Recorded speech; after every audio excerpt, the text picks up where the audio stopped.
जय हिंद साथियों, स्वागत है आपका self study classes with Sumit Jain YouTube channel में। तो साथियों स्टार्ट हो चुका है आज का ये सेशन। सभी साथी आ जाएं और एक बार जल्दी से वीडियो को लाइक कर दें, ठीक है। सेल्फ स्टडी क्लासेस का ऐप अगर अभी तक आपने डाउनलोड नहीं किया है तो आप डाउनलोड कर लेना। ये बहुत ही बढ़िया ऐप है सेल्फ स्टडी क्लासेस ऐप, ठीक है। ये दोस्तों आपके लिए बहुत ही उपयोगी ऐप है। अगर आप साहित्य की किसी भी एग्जाम की तैयारी कर रहे हैं तो आप सेल्फ स्टडी के बहुत ही बढ़िया तरीके से नोट्स बनाए गए हैं, तो जिनको भी मंगवाना है वो संपर्क कर सकते हैं। और दोस्तों अभी एक ऑफर चल रहा है 1200 में 12 महीने। हिंदी साहित्य को अगर आप लाइव क्लासों के माध्यम से पढ़ना चाहते हैं, ऑनलाइन पढ़ना चाहते हैं, तो 1200 में 12 महीने का कोर्स चल रहा है। अब दोस्तों रत्नाकर कृत उद्धव शतक किस भाषा में लिखा गया काव्य ग्रंथ है, ये आपको बताना है।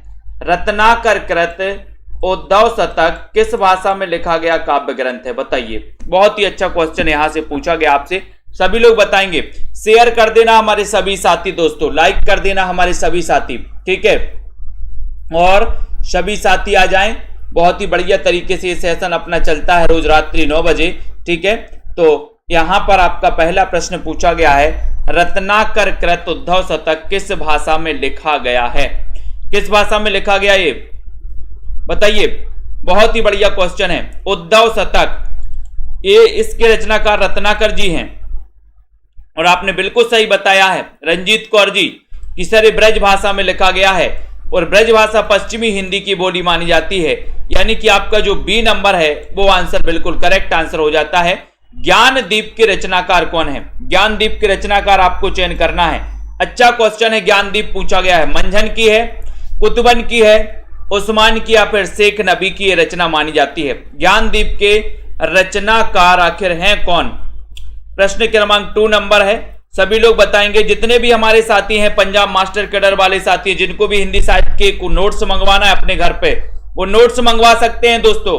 और परीक्षा के टाइम पर बहुत बढ़िया रिवीजन कर सकते हैं, बहुत बढ़िया तरीके से पढ़ सकते हो, क्योंकि नोट्स अगर आपके पास होंगे तो आप परीक्षा के टाइम पे फटाफट जो भी मैटर आपको पढ़ना उसको पढ़ सकते हो, ठीक है। तो ज्ञानदीप के रचयिता कौन माने जाते हैं, और मैंने आपको बताया कि ज्ञान हमें नबी ज्ञान प्राप्त करना है, नया ज्ञान प्राप्त करना है। तो नबी से क्या हो जाएगा, शेख नबी की रचना है ज्ञानदीप, यानी डी नंबर। हिंदी में सा ध्वनि है, मूर्धन्य है, दंत है, तालब्य है या फिर ओष्ठ है। तो ये बहुत ही बढ़िया क्वेश्चन पूछा जाता है। देखते हैं 3 नंबर में कौन कौन सही बताएगा। इस सा वाला जो है, शक्कर का सा जो है ना, ये पूछा ही जाता है दोस्तों ये क्वेश्चन। इसकी बताइए उच्चारण स्थान क्या माना जाता है। बहुत ही अच्छा क्वेश्चन है। लाइक कर दो हमारे सभी साथी, सेल्फ स्टडी क्लासेस परिवार से जुड़ जाओ। और उत्तर आ गया है, जनता जनार्दन जा रही है सी की तरफ, ठीक है। सुनीता चौधरी जी बी नंबर बता रही हैं, लेकिन गलत बात। आपका उत्तर है तालब्य, यानी कि आपका जो सी नंबर है तालब्य, ये बिल्कुल सही है। तालब्य आपका बिल्कुल सही है, ठीक है। तालब्य सकार है। सा सा सा हा कौन से व्यंजन कहलाते हैं, 4 नंबर का क्वेश्चन है। कौन से व्यंजन कहलाते, प्रकंपी, स्पर्शी, संघर्षी या फिर स्पर्श संघर्षी। प्रश्न क्रमांक 4 में सभी लोग आंसर बताएंगे और एक बार जल्दी से लाइक कर देंगे। ये कौन से व्यंजन कहलाते हैं 4 नंबर के क्वेश्चन में। और जनता जनार्दन जा रही है सी की तरफ। अनिल कुमार जी डी बता रहे स्पर्श संघर्षी। स्पर्श संघर्षी नहीं कहलाते, ये संघर्षी कहलाते। अनिल जी ये संघर्षी कहलाते हैं, यानी कि सी नंबर, ठीक है। ये संघर्षी कहलाते हैं। जो साहा ये संघर्षी, यानी कि 4 नंबर आपका राइट आंसर हो जाएगा। संघर्षी व्यंजन कहलाते हैं, ठीक है। अगला देखते हैं इनमें से कौन सी कृति केशवदास की नहीं है। केशवदास की कौन सी नहीं है, रामचंद्रिका, रसिक प्रिया, अनेकार्थ मंजरी या फिर विज्ञान गीता। केशवदास जिनका जन्म हुआ था 1555 में, रीतिकाल के प्रवर्तक माना है डॉक्टर नगेंद्र ने इनको, किसको, केशवदास को, ठीक है। और केशवदास की एक रचना है रामचंद्रिका, रामचंद्रिका, ठीक है, जो कि दोस्तों ब्रज भाषा में है, लेकिन केशवदास की नहीं है पूछा गया यहां पर। तो यहां पर जनता जनार्दन कहां जा रही है, सी की तरफ जा रही है। बहुत बढ़िया। ये अनेकार्थ मंजरी, तो अनेकार्थ मंजरी किसकी रचना है बताइए। रामचंद्रिका केशवदास की हो जाएगी, रसिक प्रिया केशवदास की हो जाएगी, विज्ञान गीता केशवदास की हो जाएगी। तो ये अनिकार्थ मंजरी किसकी है बताइए? कुआनो नदी इनमें से किस कवि की कृति है? कुआनो नदी 6 नंबर का क्वेश्चन है सोनिया जी, दारसू जी, रंजना जी, आशा जी, राजकुमार जी। कुआनो नदी ये कई बार अपन ने याद भी किया है, ट्रिक से भी याद किया है। कितने साथी हैं जिन्होंने अभी तक एडमिशन नहीं लिया? 10 तारीख यानी कि कल तो 9 तारीख है, 10 तारीख परसों, 10 तारीख दोस्तों आपके लिए क्या हो जाएगा?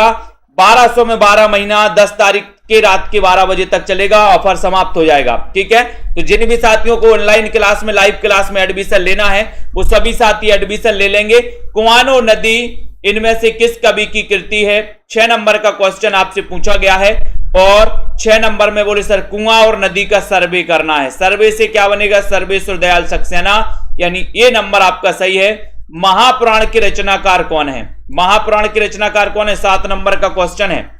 महापुराण अब्दुल रहमान, पुष्पदंत, धनपाल या फिर स्वयंभू, कौन माने जाते हैं महापुराण के रचनाकार? बहुत ही अच्छा क्वेश्चन है दोस्तों। महापुराण आपसे पूछा गया, इसके रचनाकार आपसे पूछा गया है 7 नंबर के क्वेश्चन में।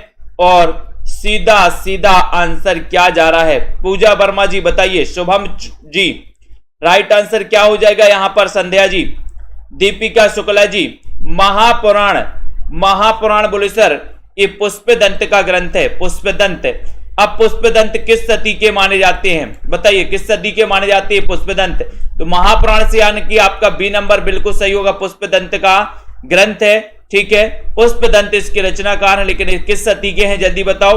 रसमंजरी एक किस कवि की कृति है? 8 नंबर का क्वेश्चन है, बहुत ही बढ़िया क्वेश्चन पूछा गया रंजीत कौर जी। सभी लोग बताएंगे और एक बार जल्दी से लाइक भी कर दो। रसमंजरी किस कवि की कृति मानी जाती है? केशवदास की, भूषण की, नंददास की या फिर छीत स्वामी की? किसकी मानी जाती है रसमंजरी? किस कवि की रचना है? एक अच्छा क्वेश्चन आपसे पूछा गया, बढ़िया सा क्वेश्चन आपसे पूछा गया है और सभी साथी लाइक भी कर देंगे। 8 नंबर का क्वेश्चन है। 8 नंबर में आपका क्या उत्तर जा रहा है देखते हैं। रसमंजरी के रचनाकार जनता जनार्दन, प्रतिमा वर्मा जी ये बता रही हैं गलत। जनता जनार्दन सी की तरफ जा रही है, सी की तरफ, यानी कि नंददास। नंददास यानी कि दोस्तों आपका सी नंबर बिल्कुल सही है, 10वीं सदी के हैं, बहुत बढ़िया।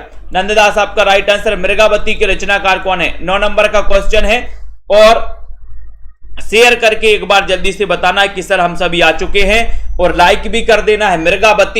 मृगावती तो कई बार पूछा गया, मृगावती के रचनाकार कौन माने जाती है? क्वेश्चन भी आपका कई बार पूछा जाता है, तो जल्दी से चयन करके बताएंगे और एक बार लाइक करके भी बताएंगे। बताइए मृगावती के रचनाकार कौन है? अच्छा क्वेश्चन है दोस्तों, सभी आंसर देंगे, सभी आंसर बताएंगे। मृगावती के रचनाकार कौन है? मंझन है, आलम है, तो सभी को पता है कि सर वन में कौन है?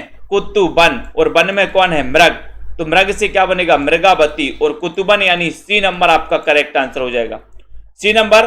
बहुत बढ़िया, सी नंबर राइट है। विनय पत्रिका की रचना किस भाषा में हुई है? विनय पत्रिका के रचनाकार तो आपको पता ही है ना, तुलसीदास जी हैं, लेकिन विनय पत्रिका की जो रचना हुई है वो किस भाषा में हुई है? अवधी में हुई है, ब्रज में हुई है, मैथिली में हुई है या फिर हिंदी में हुई है? ये 10 नंबर का क्वेश्चन है, सभी लोग आंसर बताएंगे। विनय पत्रिका की रचना किस भाषा में हुई है? चयन करना है, शेयर भी कर देना है। बताइए सुभाष जी, पूजा जी, नीतू जी, दारसू शर्मा जी, जसमेल जी, विनय पत्रिका की रचना, ये भाषा पूछी जाती है दोस्तों, कई बार ये क्वेश्चन पूछा गया है और आपका सीधा आंसर जा रहा है कि सर विनय पत्रिका पूछ रहे हो, तुलसीदास की बहुत ही श्रेष्ठ कृति है ये, इसकी जो रचना है ये ब्रज भाषा है। ब्रज यानी कि आपका जो बी नंबर है ब्रज भाषा, वो बिल्कुल सही है, बी नंबर। जनता जनार्दन का आंसर बिल्कुल सही है। ललित जी, अगला क्वेश्चन है मदनाष्टक, इसके रचयिता कौन है? मदनाष्टक एक किसकी रचना है? बताइए निशा वर्मा जी, सोनी देवी जी, चंचल राजपूत जी, वीरेंद्र जी। मदनाष्टक के रचयिता कौन माने जाते हैं? केशव दास हैं, रसखान रहीम या फिर नरोत्तम दास माने जाते हैं? क्वेश्चन आपके हाथ में है, क्वेश्चन आपको बताना है मदनाष्टक के रचयिता कौन है। लाइक कर दो सभी साथी। मदनाष्टक के रचयिता कौन माने जाते हैं? 11 नंबर का क्वेश्चन है, और 11 नंबर के क्वेश्चन में सीधा आंसर जा रहा है कि सर मदनाष्टक के जो रचनाकार हैं वो है रहीम, यानी सी नंबर आपका राइट आंसर है। सी नंबर आपका बिल्कुल सही है, सी नंबर सही है। परोक्ष का सही विलोम शब्द क्या हो जाएगा? 12 नंबर का क्वेश्चन है। जिन भी साथियों को नोट्स मंगवाना है, हिंदी साहित्य के ट्रिकी नोट्स मंगवाना, वो मंगवा सकते हैं दोस्तों, ठीक है। बढ़िया तरीके से बनाए गए हैं, बीच बीच में ट्रिक भी समाहित की गई हैं, ठीक है। और बहुत ही बिल्कुल पूरा सार है ना, आपने देखा होगा दोस्तों, बहुत सारे साथियों ने मंगवाए हैं, अच्छा लगा है सभी साथियों को पढ़ करके, उनको भी मजा आ रहा है। परोक्ष का सही विलोम क्या है ये आपको बताना है। तो विपक्ष है, प्रत्यक्ष है, उत्कर्ष है या फिर अपकर्ष है। 12 नंबर के क्वेश्चन में आपको चयन करना है। 12 नंबर का बहुत ही बढ़िया क्वेश्चन पूछा गया है, परोक्ष का विलोम क्या हो जाएगा 12 नंबर में। और जनता जनार्दन जा रही है प्रत्यक्ष की ओर, यानी कि आपका जो बी नंबर है वो तो बिल्कुल करेक्ट आंसर है। रश्मि पाठक जी, इनमें से कौन सा उपन्यास यशपाल का नहीं है? यशपाल का कौन सा नहीं है? देखो ऐसे क्वेश्चन आते हैं, यशपाल के बारे में पढ़ा है अपन ने, कौन सा उपन्यास नहीं है यशपाल का? 13 नंबर का क्वेश्चन है, 13 मेरा का चक्कर है। और 13 नंबर के क्वेश्चन में आपको लाइक भी करना है। ऐसे कितने साथी हैं जिन्होंने self study classes app download नहीं किया? प्ले स्टोर में जाइए, सर्च करिए सेल्फ स्टडी क्लासेस, पूरा सर्च करना है, सेल्फ स्टडी क्लासेस, ठीक है। यशपाल का कौन सा नहीं है? 13 नंबर का क्वेश्चन में आपको बताना है। और उत्तर हो जाएगा कब तक पुकारूं, ये यशपाल तक नहीं है, यशपाल का नहीं है।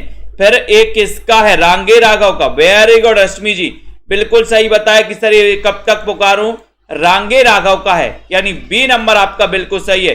पुष्पी की अभिलाषा नामक प्रसिद्ध कविता के रचयिता कौन है?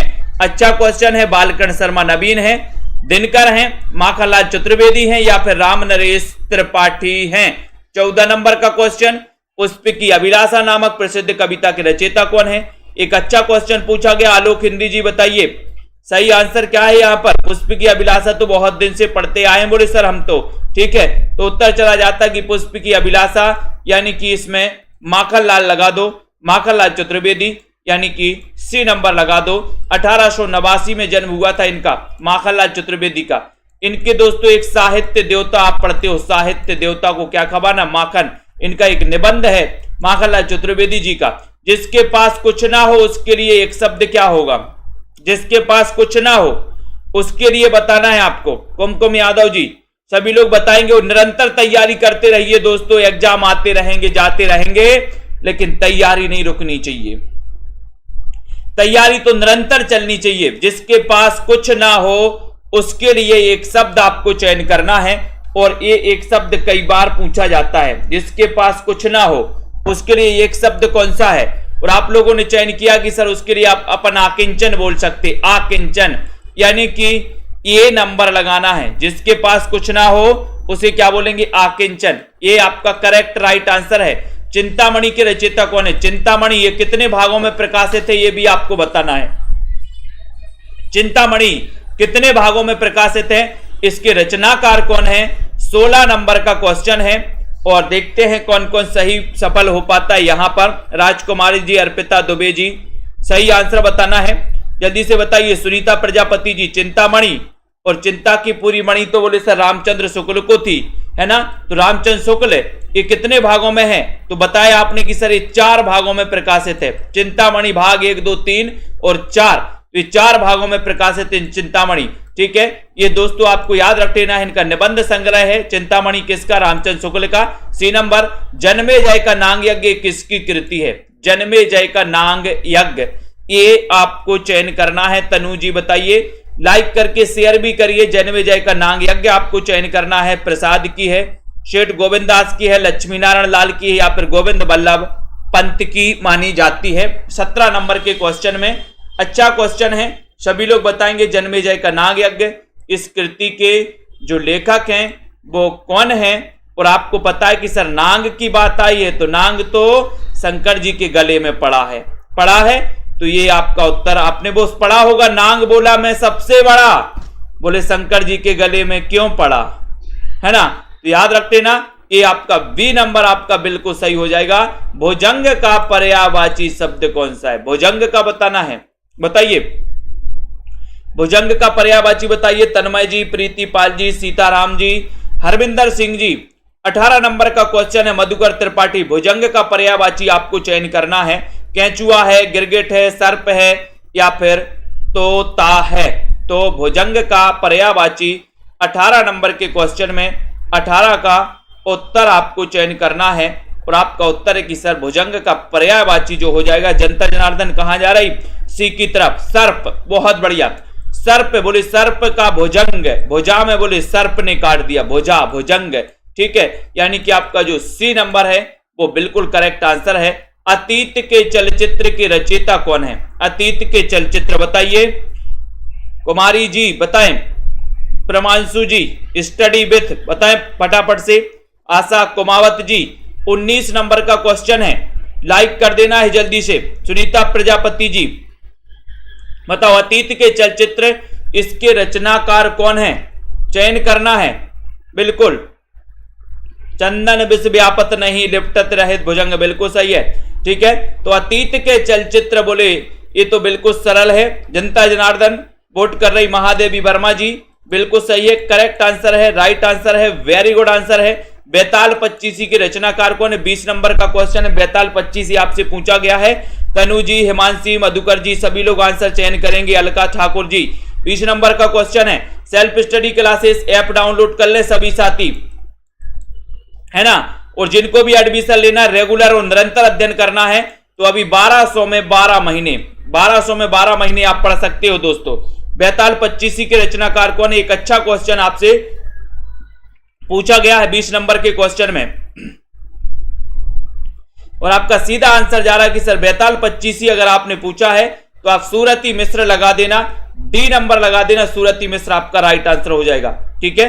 बहुत बढ़िया, सूरती मिश्र लगाना है, डी नंबर लगाना है। तन्मय जी डी नंबर लगाना है, सूरती मिश्र। अशोक के फूल, इसके रचनाकार कौन है? अशोक के फूल आज ही पढ़ा था, शीरीष के फूल, अशोक के फूल, है ना। विचार प्रवाह है, पढ़ा था ना अपन ने। विचार वितर्क पढ़े थे अपन ने, निबंध आज ही। अशोक के फूल निबंध संग्रह है, और ये निबंध संग्रह किसका है? कुबेर नाथ राय का है, गुलाब राय का है, रामचंद्र का, या फिर हजारी प्रसाद द्विवेदी। तो मैंने आपको ट्रिक भी बताई थी कि अशोक में एक फूल फूलेगा या 1000 फूल फूलेंगे। तो आपने कहा था कि सर एक नहीं फूलेगा, 1000 फूलेंगे। 1000 से बने था अपना क्या? हजारी प्रसाद द्विवेदी।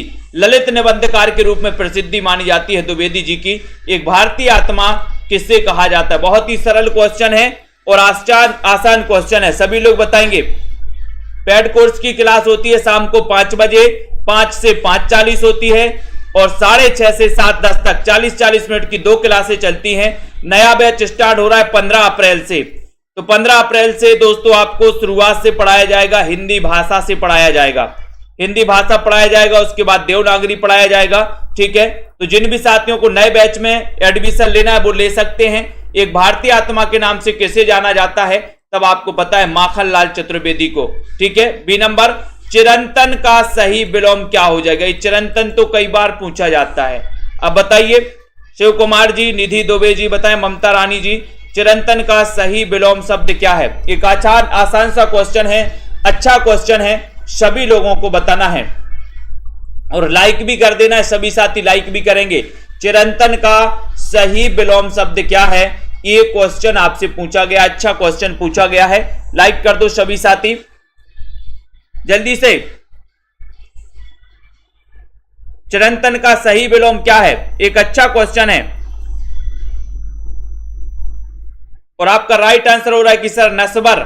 चिरंतन का सही विलोम है नस्बर, यानी कि आपका जो ये नंबर है वो बिल्कुल सही लगाया आपने।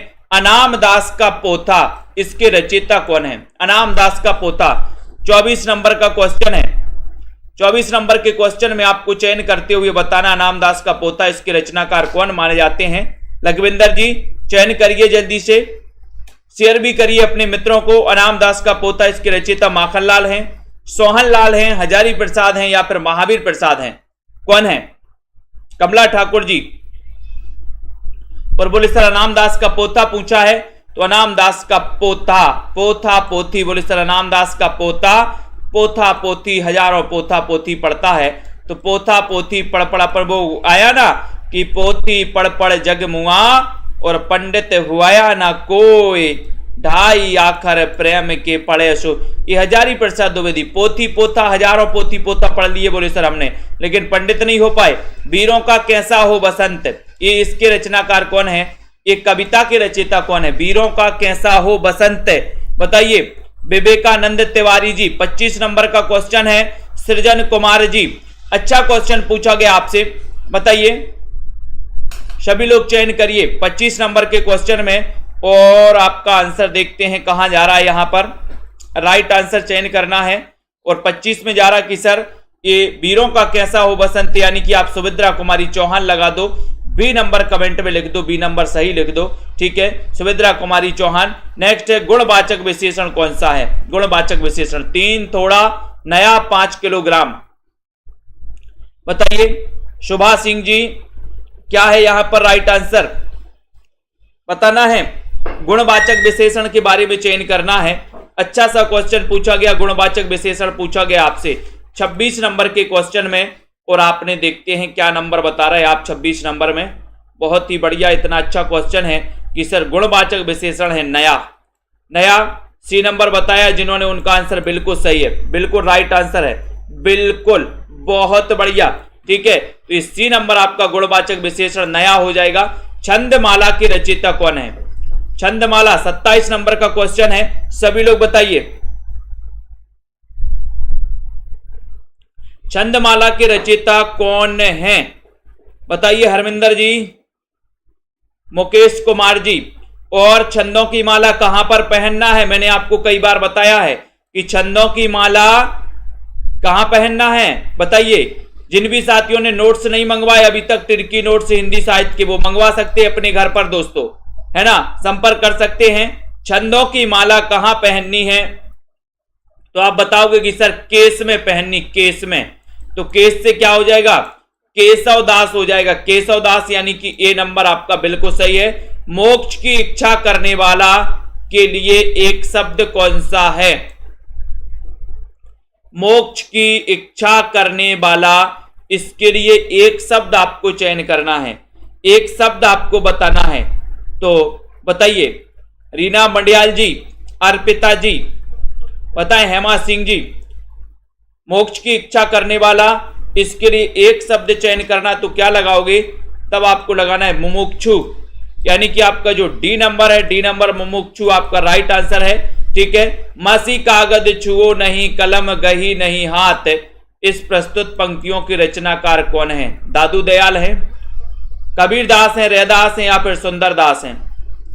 29 नंबर का क्वेश्चन बढ़िया क्वेश्चन पूछा गया आपसे, तो मसी कागज छुओ नहीं, कलम गही नहीं हाथ, इस पंक्तियों के, इन पंक्तियों के रचनाकार कौन है, बताइए नीलम सिंह जी, अनुराग जी। सही आंसर का चयन करना है, लाइक कर देना सभी लोग, पीजीटी में आया था, बहुत बढ़िया पूनम जी। तो 29 नंबर का क्वेश्चन है, 29 में आपका उत्तर हो रहा है कबीरदास, कबीरदास का जन्म बताना है, ठीक है। भारत भारती काव्य के रचनाकार कौन है, इसका रचना काल भी बताना है, भारत भारती का, बताइए भारत भारती का रचना काल क्या है। आपको पता है कि दोस्तों जो भारत भारती के रचनाकार हैं, उन्होंने सबसे ज्यादा प्रबंध काव्य लिखे हैं, उन्होंने 19 तो खंड काव्य लिखे हैं, 2 महाकाव्य भी लिखे हैं, ठीक है। तो प्रबंधकार के रूप में पहचान है उनकी, और वो ऐसे कौन कवि हैं, वो ऐसे राष्ट्रीय कवि हैं मैथिली शरण गुप्त, जिनका जन्म 1886 को हुआ था चिरगांव जिला झांसी में, ठीक है। इन्होंने 19 खंड काव्य लिखे और 2 महाकाव्य लिखे, जिनका नाम है साकेत और जय भारत, ठीक है। और ये भारत भारती करके इनकी एक प्रसिद्ध काव्य रचना मानी जाती है, जो 1912 की है, और 1912 की रचना बहुत ही प्रसिद्ध रचना मानी जाती है। तो ये मैथिली शरण गुप्त, यानी कि सी नंबर आपका करेक्ट आंसर है। दोहा कोश के रचयिता कौन है, 31 नंबर का क्वेश्चन है, दोहा कोश के रचनाकार कौन है। अच्छा क्वेश्चन है, लुइपा है, जो इंदु है, सरहपा है, या फिर कन्नपा है। 31 नंबर का क्वेश्चन सभी लोग बताएंगे, दोहा कोश के रचयिता कौन माने जाते हैं। और 31 नंबर का क्वेश्चन है, बहुत ही बढ़िया क्वेश्चन है, आपका राइट आंसर हो जाएगा, दोहा कोश आपसे पूछा है, और दोहा कोश में आपका सही आंसर है सरहपा, सरहपा, यानी कि आपका बोले सर दोहा सुनाओ, सर दोहा सुनाओ, तो दोहा कोश सरहपा, सी नंबर आपका बिल्कुल सही है। प्रेम सागर के रचनाकार कौन है? 32 नंबर का क्वेश्चन है, प्रेम सागर पूछा है, बहुत ही आसान क्वेश्चन पूछा है पिंकी वाला जी। बताइए क्या है सही आंसर? राजेश्वरी जी, ममता जी, सुनीता जी, रश्मि पाठक जी, तनु जी। प्रेम सागर की रचनाकार कौन है? एक बहुत ही अच्छा क्वेश्चन, लाइक कर दो सभी लोग। रिद्धिका, दिव्या जी, अर्चना लोधी जी। और 32 नंबर का क्वेश्चन है, 32 नंबर में आपका उत्तर है कि सर ये प्रेम सागर जो है ये लल्लू लाल की रचना है।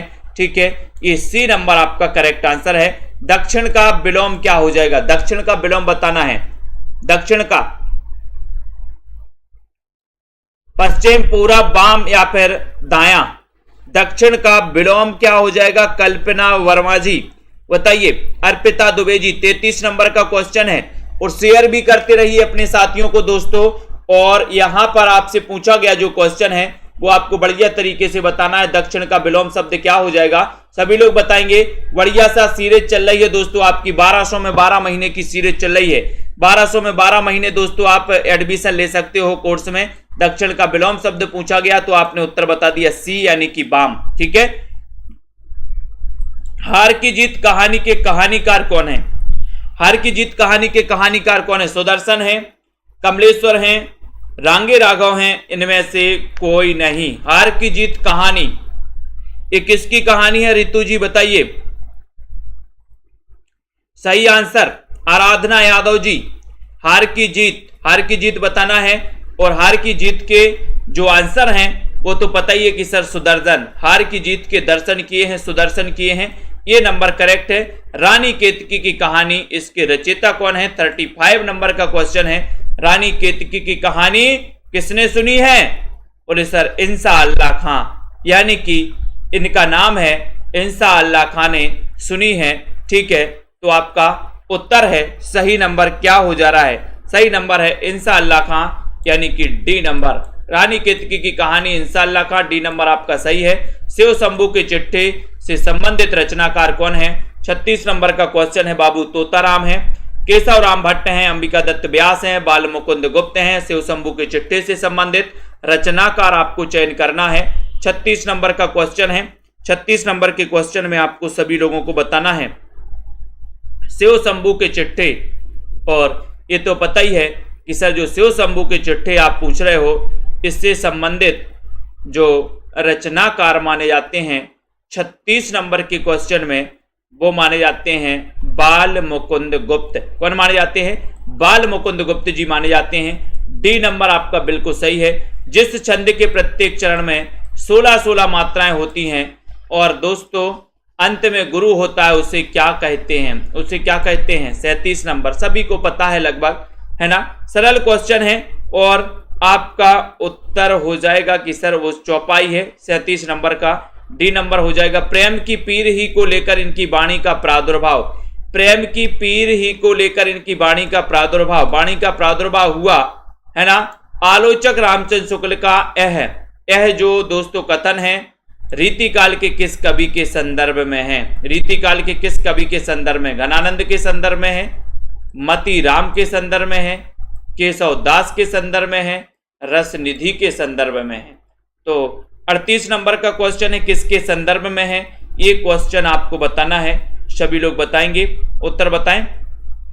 प्रेम की पीर ही की लेकर के इनकी वाणी का प्रादुर्भाव हुआ 38 नंबर के क्वेश्चन में, नीतू जी। और आपका उत्तर चला गया कि सर घनानंद। घनानंद प्रेम की पीर का कवि कहा जाता है इनको। इनकी प्रेमिका का नाम था सुजान। ठीक है, तो ये सुजान याद रख लेना है। ये नंबर घनानंद रीति मुक्त कवि माने जाते हैं, रीति मुक्त काव्यधारा के कवि हैं। मीराबाई की रचनाओं में किस भाषा की झोंक ज्यादा मिलती है?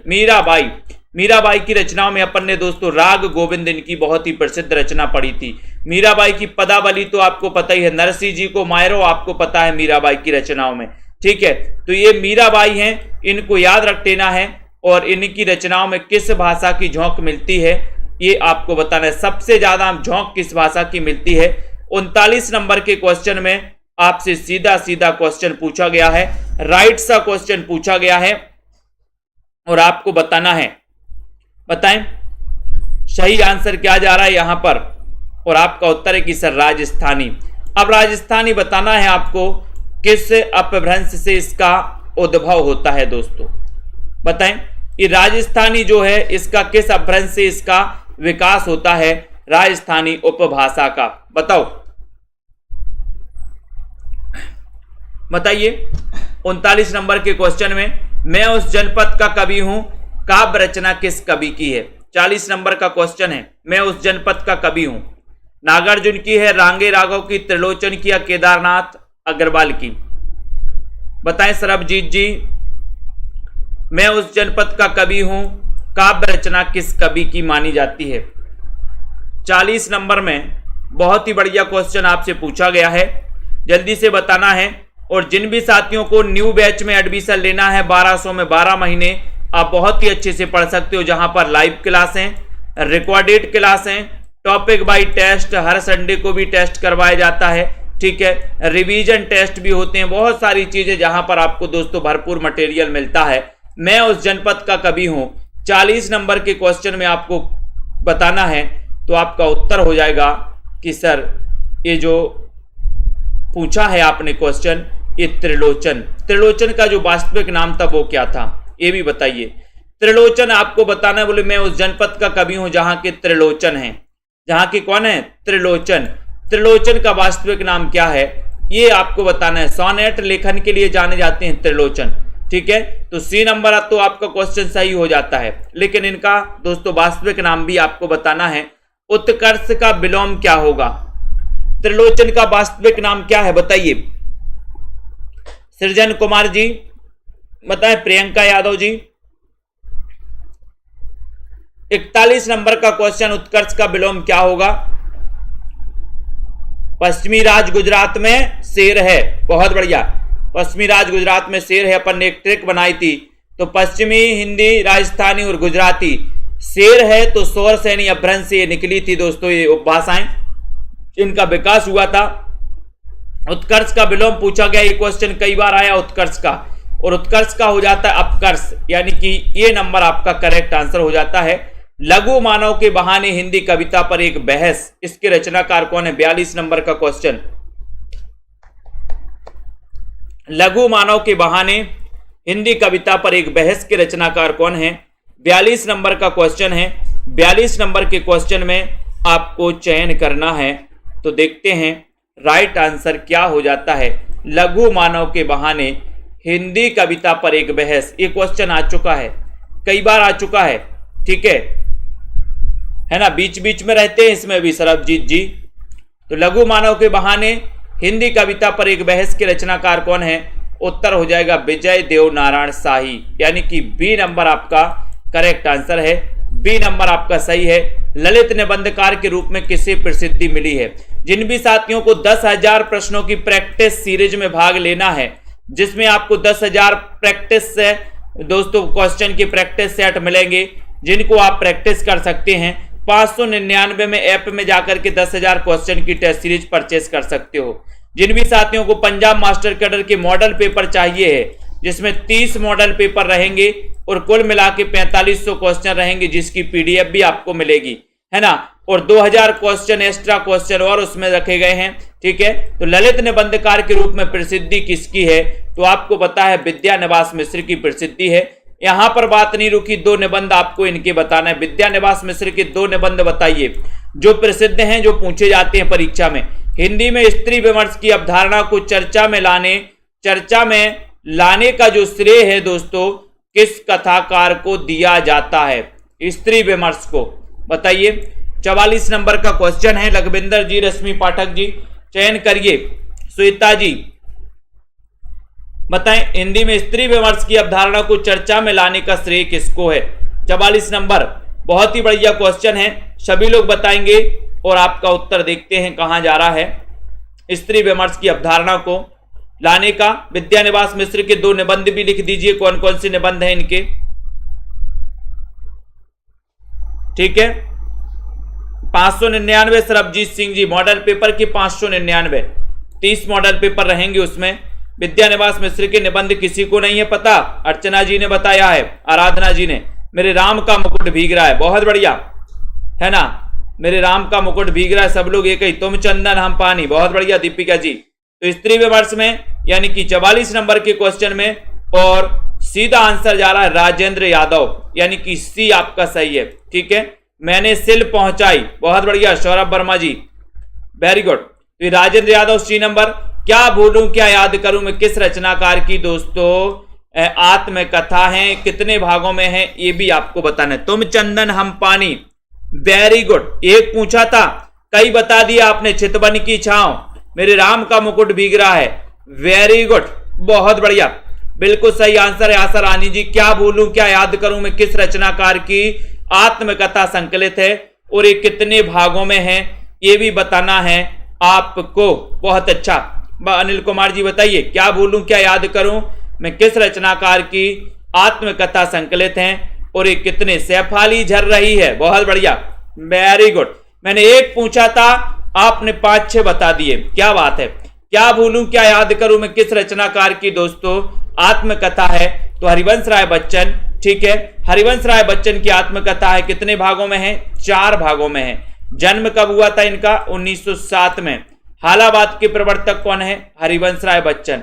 छई रोमांस का कवि किसे कहा जाता, हरिवंश राय बच्चन को, है ना। मधुशाला, मधुबाला, मधु कलश किसकी रचना है, हरिवंश राय बच्चन की है। ठीक है, इनको याद कर लेना। आलोचना नामक प्रसिद्ध समीक्षा पत्रिका का संपादन किसने किया, बताओ संपादक कौन थे। 46 नंबर, आलोचना नामक प्रसिद्ध समीक्षा पत्रिका के संपादक कौन थे। एक अच्छा क्वेश्चन पूछा गया है, सभी लोग बताएंगे राइट आंसर क्या है, बताओ, और लाइक कर दो सभी साथी, बताओ।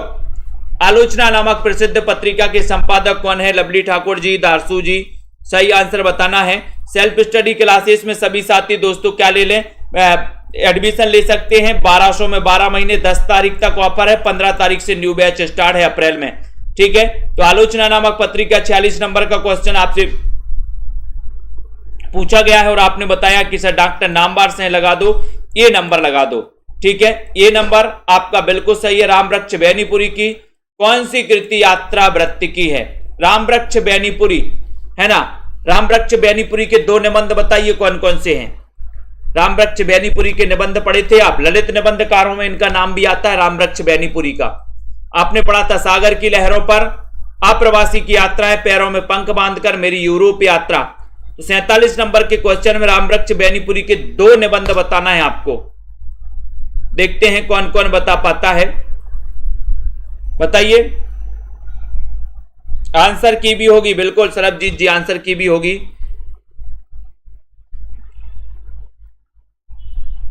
और 47 में बढ़िया सा क्वेश्चन पूछा गया, उत्तर है पैरों में पंख बांधकर उड़ते चलो और कहां पर बैठ जाओ, वृक्ष पर बैठ जाओ, वृक्ष पर। तो रामवृक्ष बैनीपुरी। ठीक है, गेहूं और गुलाब, बिल्कुल सही है, गेहूं और गुलाब। और कौन सा है, और कौन सा है दूसरा, एक बूंद सहसा उछली किस विधा की रचना है, एक बूंद सहसा उछली किस विधा की रचना है, वंदे वाणी विनायक। बहुत बढ़िया दिनेश कुमार जी, वेरी गुड, वंदे वाणी विनायक। और दोस्तों गेहूं और गुलाब, बहुत बढ़िया। एक बूंद सहसा उछली किस विधा की रचना है, मतलब याद है ना, वेरी गुड वेरी गुड। बताइए यहां पर एक बूंद सहसा उछली, ये विधा बताना है आपको। इसकी विधा क्या है, इसके रचनाकार तो अज्ञेय है, सभी को पता है, लेकिन इसकी विधा आपको चयन करनी है कि सर इसकी जो विधा है ये यात्रा वृत्तांत है। यात्रा वृत्तांत है, यानी कि ये नंबर आपका बिल्कुल सही है, यात्रा वृत्तांत आपका राइट आंसर है। ठीक है, अब ठिठुरता हुआ गणतंत्र किसकी रचना है, 49 नंबर का क्वेश्चन है, ठिठुरता हुआ गणतंत्र बताना है, बताइए।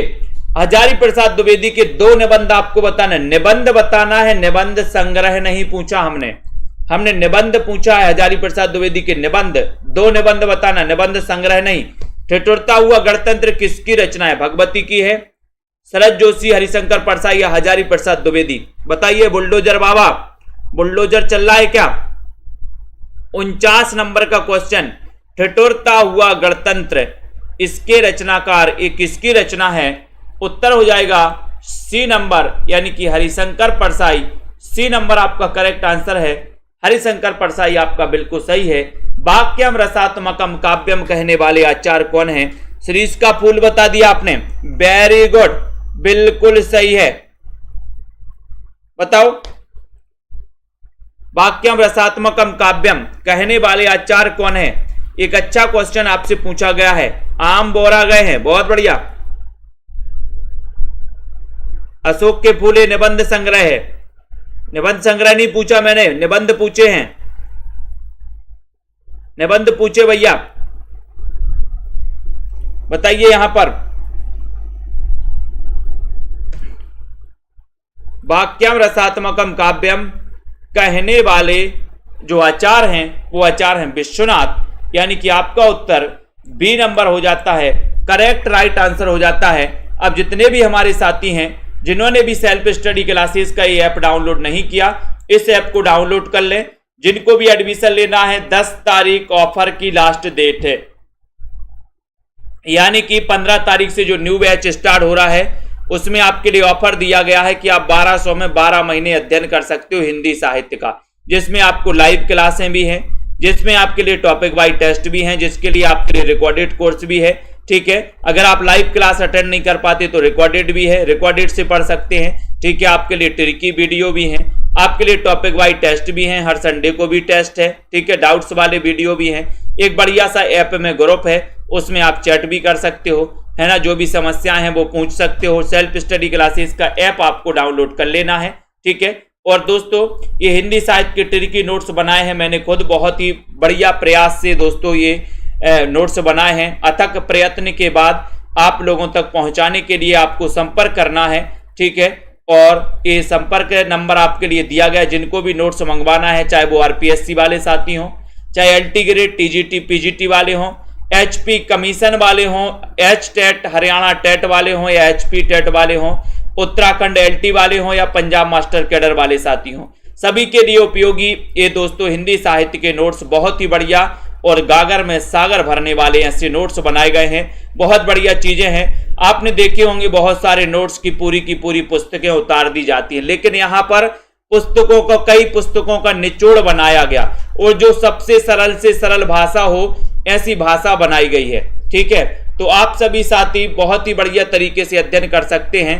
ठीक है, और सभी साथी दोस्तों इसी प्रकार से लगे रहें और चलते रहें, इसी प्रकार से अध्ययन करते रहें। ठीक है, तो जितने भी हमारे साथी हैं जिन्होंने अभी तक दोस्तों लाइक नहीं किया है वो लाइक कर दो जल्दी से।